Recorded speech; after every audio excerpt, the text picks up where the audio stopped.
अस्सलामु अलैकुम वरहमतुल्लाहि वबरकातुहू। तहफ़्फ़ुज़ दीन मीडिया, ख़त्म नबुव्वत मीडिया व MRF TV कर्नाटका में आपका इस्तक़बाल करते हैं। आज हमारे साथ मुल्क की नामवर शख्सियतों में से हज़रत मौलाना क़ारी अब्दुल रशीद साहब अजमेरी दामत बरकातुहुम मौजूद हैं। इससे पहले भी हज़रत वाला आप तमाम सामईन को, नाज़रीन को चंद बातों की गुफ्तगू हमारे साथ हुई थी। माशाअल्लाह आप हज़रात ने उसे देखा भी और हज़रत की बातों पर अमल भी किया। आज हज़रत का सफ़र चिक्कोडी शहर में हुआ है, हम लोगों का भी यहाँ पहुँचना हुआ था, तो हज़रत को हमने तकाज़ा रखा कि हमारे नाज़रीन के लिए चंद सवालात हैं हमारे जहनों में, अगर आपका वक्त निकले तो बेहतर होगा। तो हज़रत ने अपने मसरूफ़ वक्त में से कुछ वक्त आप नाज़रीन को इनायत किया है। तो हज़रत को सबसे पहले हम अपने तहफ़्फ़ुज़ दीन व ख़त्म नबुव्वत मीडिया पर इस्तक़बाल करते हैं और हज़रत को इस वक्त में जो सवाल हमारे जहनों में है उसमें से पहला सवाल ये है, मौजूदा हालात में मुसलमानों के लिए ज़िंदगी गुजारने के लिए सुन्नते नबवी से क्या रहनुमाई मिलती है? अस्सलामु अलैकुम वरहमतुल्लाहि वबरकातुहू। नाज़रीन, एक मरतबा फिर इस चैनल के वास्ते से आपके साथ गुफ्तगू का मौका मिल रहा है। मैं पहले तो तहफ़्फ़ुज़ दीन और ख़त्म नबुव्वत मीडिया को ये उम्दा कारकर्दगी की मुबारकबाद पेश करता हूँ। आज हमारी हाज़री हज़रत मौलाना अब्दुल हमीद साहब दामत बरकातुहुमुल आलिया के हुक्म पर चिकोड़ी शहर में हुई है और सिलसिला नक्शबंदिया का सह रोज़ा इज्तिमा था। उसमें यह हज़रात भी तशरीफ़ लाए और उन्होंने पहला सवाल रखा। मैं अर्ज़ ये करना चाहता हूँ कि इस वक्त जो भी हालात हैं, जिस दौर से हम लोग गुजर रहे हैं, वह हमारे सामने है। अखबारात हमारे सामने है, सोशल मीडिया हमारे सामने है, प्रिंट मीडिया हमारे सामने है। तो हालात बहुत अबतर हैं, इसमें कोई शक नहीं। लेकिन जाहिरी बात है कि अबतर हालात में बेहतर हालात बनाने की राहें भी निकलती हैं। जाहिरी बात है कि हम दूर क्यों जाएंगे, हमारे पास क़यामत तक आने वाली नस्लों के लिए बेहतरीन रहनुमाई जो है वो दो चीजों की है। एक तो कुरान करीम किताबुल्लाह,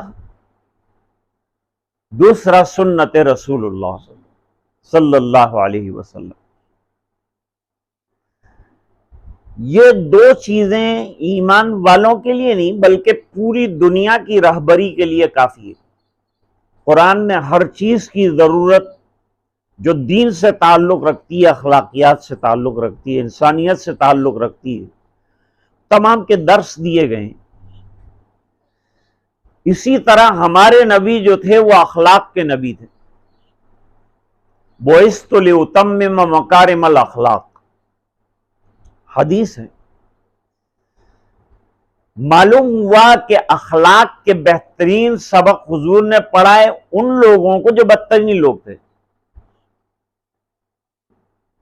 जितने हालात अब अबतर हैं उससे ज्यादा 1400 साल पहले हालात खराब थे,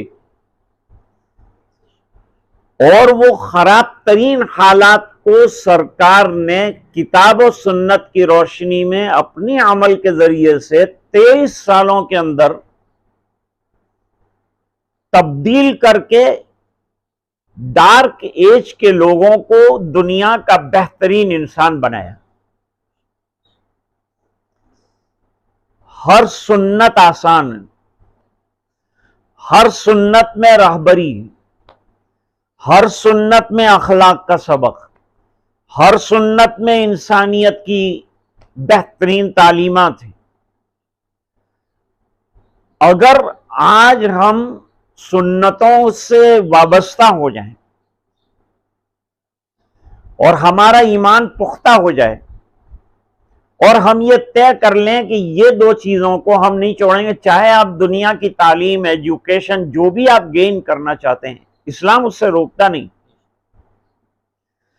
लेकिन हर चीज की एक लिमिट होती है, एक उसका दायरा कार होता है, उससे आगे वो काम नहीं कर सकता। वही की जरूरत क्यों पेश आई? इंसान की अकल का दायरा महदूद है,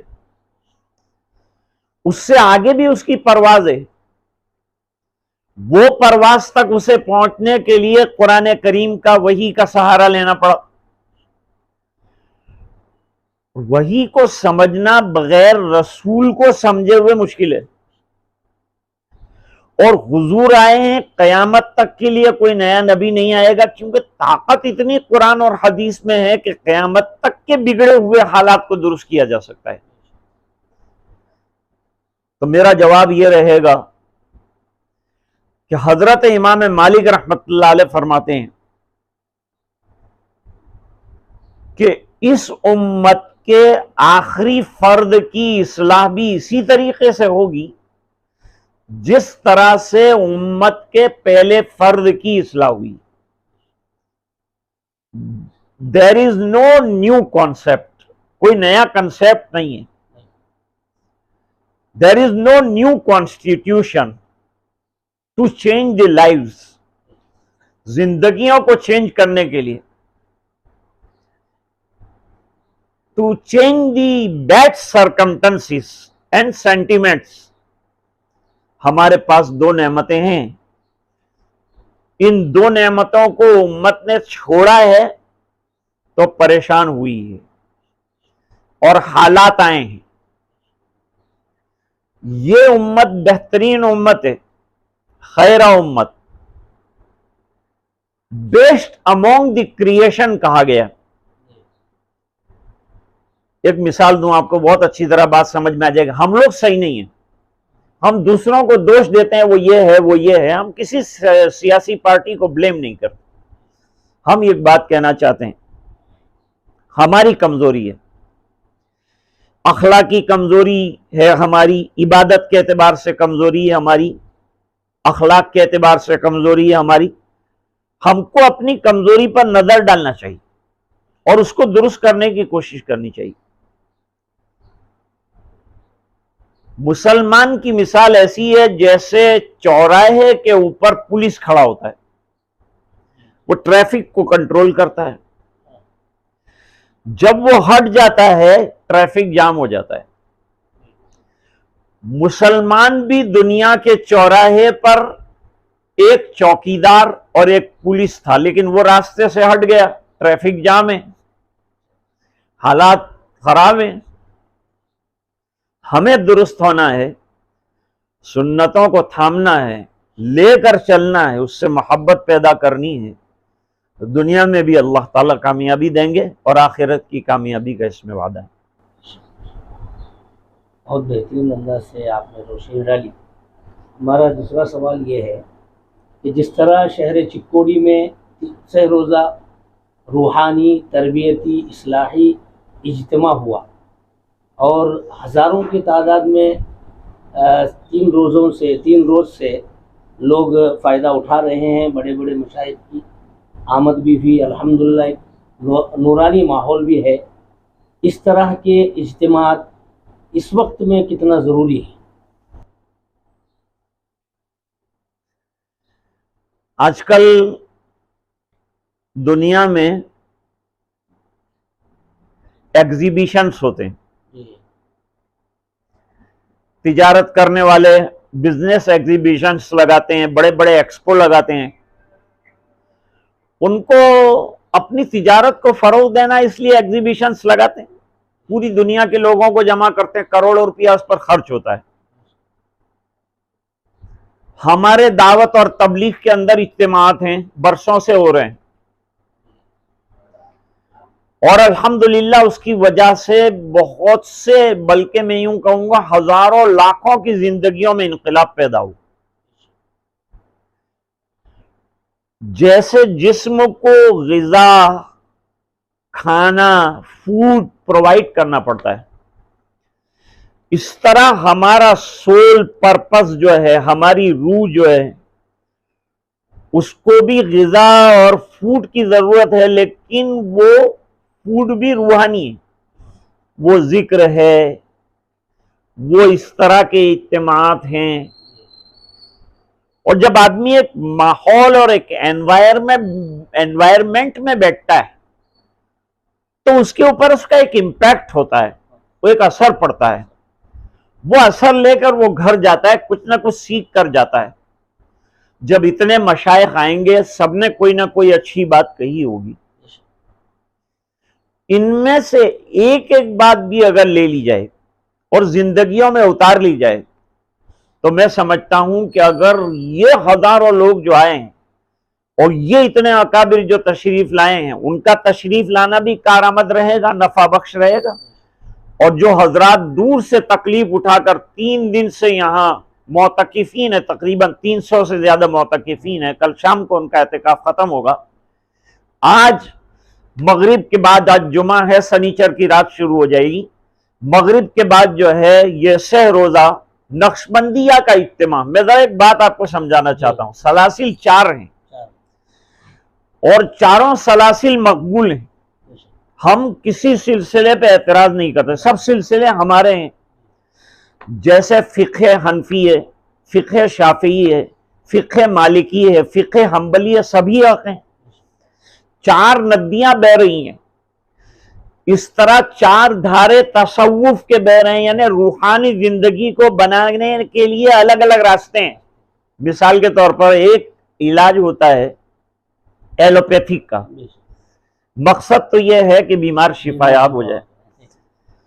दूसरा इलाज होता है यूनानी, मकसद उनका भी वही है, लेकिन काम करने का जो वे है, the way which they track the road and work, that is different, वो अलग है। अच्छा, आयुर्वेदिक भी एक दवाई इलाज का तरीका है, अब यूनानी भी इलाज का एक तरीका है, और होम्योपैथिक भी इलाज का एक तरीका है। मकसद सबका बीमार को अच्छा करना। इस तरह ये चारों सलासिल जो हैं, उनका मकसद भी रूहानी दुनिया की कमजोरियों को दूर करना है। क्योंकि इस वक्त हमारे पास सबसे बड़ी जरूरत एनवायरनमेंट की। बयानात होते रहते हैं अल्हम्दुलिल्लाह, उससे भी फायदा होता है, जमात में जाने से भी फायदा होता है, लेकिन ऐसे इज्तिमात जो किसी सिलसिले से ताल्लुक रखते हो और ख़ास उसकी तालीमात पर रोशनी डाली जाए, ये बहुत इस वक्त ज़रूरी है। और ऐसे इज्तिमात जिसके अंदर जिक्र किया जाए, अल्लाह को याद किया जाए, एहतिकाफ़ात किए जाएं, दुआएं की जाएं। मुल्क के हालात कहते हैं कि ऐसे इज्तिमात के ज़रिए से ये चीज़ों को दूर किया जा सकता है। इसी चीज़ को मद्देनज़र रखकर ये इज्तिमा को जो है कंसीडर किया गया है और रखा गया है। अल्लाह ताला हम सबको अमल करने की तौफीक अता फरमाए।